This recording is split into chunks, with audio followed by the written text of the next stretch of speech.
السلام علیکم. د ازادي رادیو د سیمایي خبرونو د ټولګه درته زه رضوان مراد وړاندې کوم.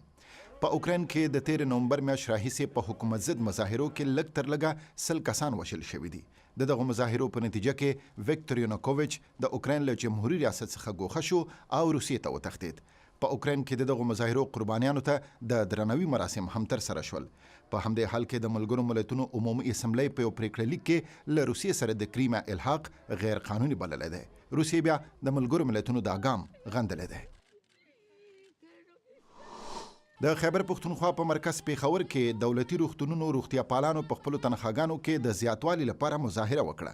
دغو طبي کارکونکو غوښتنه وکړه چې تنخواګانې دې باید لږ تر لږه انفلاسیون ته په پام سره لوړې شي. په خیبر پښتونخوا کې د روغتیا پالانو تنخواګانې په اوسط ډول د 1.5 او $200 ترمنځ دي. په روسیه کې د بخښنې د نړیوال سازمان یا امنسټي انټرنیشنل فعالانو د اعدام د سزا پر ضد لاریون وکړ. په مسکو کې له دې لاریون د مخه د بخښنې نړیوال سازمان په نړیواله سطحه د اعدام د سزا د شمیر په اړه خپل کلنی رپورټ خپور کړ. که څه هم چې په روسیه کې له 1990 کال را په دې خوا د اعدام سزا نه تطبیقیږي، خو فعالان بیا په روسیه کې په دایمي توګه د دې سزا د ختمېدو غوښتونکي دي.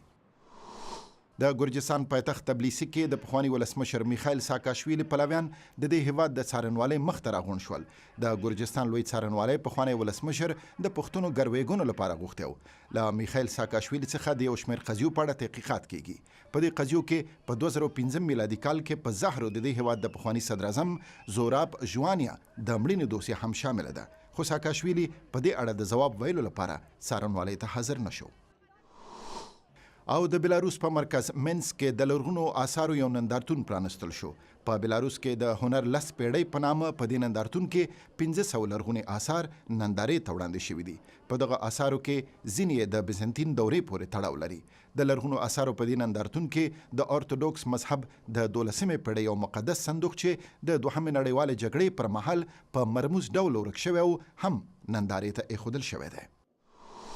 دوستانو، د سیمې دا او نور خبرونه د ازادي راډیو په ویبپاڼه azadiradio.com هم لیدلی شئ. د الله په امان. ازادي راډیو